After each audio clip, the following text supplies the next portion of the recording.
सिगांथारावनो आंनि SK बड'ब्लग YouTube चेनेलखौ मोजां मोना नायगिरि साफ्रोमखौबो आंनो हामबाय हरग्रोयो।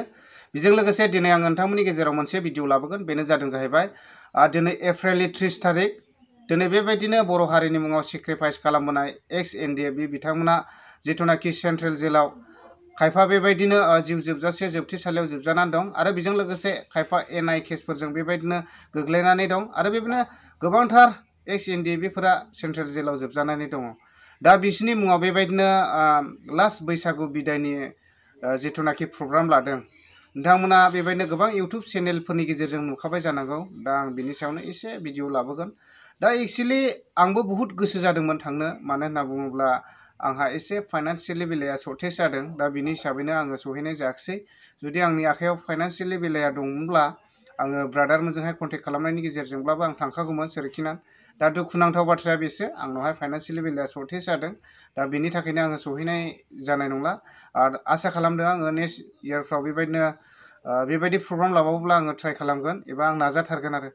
बेजों लोगोसे आङो बेखौनो बुंगोन जाहैबाय, जायफोरा बेबायदिनो बर' हारिनि मुङाव सेक्रिफाइस खालामबोनाय एक्स एनडिएफबि बिथांमोना जेलाव बेबायदिनो थानांनायनिफोरनि थाखाय गोबाङानो अनसुंथाइ हरबाय। दा आङो मेनि कंग्रेचुलेसन जासिहरदों आंनिफ्रायबो। दा बेबायदिनो जों हेफाजाब होलायनांगौ। दा बिसोरो बेबायदिनो बर' हारिनि मुङाव सेक्रिफाइस खालामबोनानै बुहुद दुखु खस्थ'नि गेजेरजों हाग्रा बंग्रा थाबोयै सोरबाया जिउ गोमाबोनांबाय आरो सोरबाया बेबायदिनो खोमोन मोथै जिउखौल' लानानै फैबाय, थेवबो बेबायदिनो जोबथेसालियाव जोबजानानै दङ। दा बिसोरनि मुङावहाय जायफोरा डनेट हरदों, आङो बेबायदिनो गोसो गोरबोजों मोजां मोनदों। आंबो साबायखर जासिहरदों आरो बेजों लोगोसे आङो स्पेसियेलि थेंक्स हरबावनो गोसो जादों जायखौ जोंनि बिटिआरनि एम राकेश ब्रह्म साराबो बेबायदिनो जोबथेसालियाव थानायफोरनि थाखायहाय बेबायदिनो सेन्देल जरासे हरदों। दा मोजां मोनदों आङो बिटिआरनि एम राकेश सारखौबो बेबायदि अनसुंथाइ हरनायनि थाखाय। आरो बेजों लोगोसे बेबायदि अनसुंथाइ हरनायजोंल' नङा, जिथुनाखि आबसु आरो एनडिएफबिनि दैदेननायावनो सान्थि सुक्ति बे बिटिआर सुक्तिया जाबायब्ला जिथुनाखि एक्स एनडिएफबिफोर जेलाव थानायफोर बिसोरखौ दानि बिटिआरनि इन्टेलेक्सुयेल नेताफोरा थाबैनो उदां अख्राङाव लाबोनायनि इनिसिएटिभ लानांगौ, आखायाव लानांगौ। दा बेखौनो आङो खावलायदों, जाहाथे बिसोरबो बेबायदिनो उदां अख्राङाव फैनो मोनो। आरो बेजों लोगोसे आङो स्पेसियेलि थेंक्स हरबावगोन जोंनि एक्स एनडिएफबिनिनो जि बिदाय सार, बियो बेबायदिनो गोबांथार गावनि दंनायनिफ्रायनो हरदों। नोंथांमोना नुगासिनो दंखायो इउट्युब चेनेलनि गेजेरजोंनो, जायफोरा बिसिनिसिम थांनानै रिसिभ खालामगासिनो दङ। दा बिथांमोनानो इउट्युब चेनेलाव होगासिनो दङ।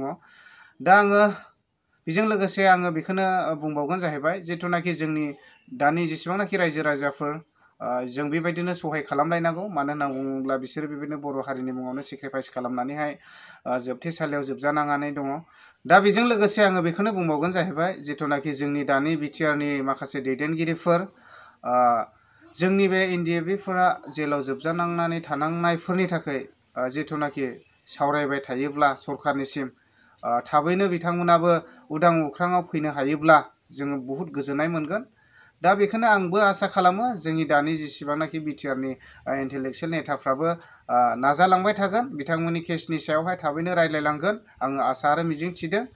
दा आङो बेखौनो दुखु फोरमायदों। दा आङो बेखौनो ससे भिडिअ लानानै फैनाय जाबाय। अब्ला लोगोफोर, दिनैनि भिडिअआ बेखिनियानोसै। बयनिसिमबो गोजोनथोंसै।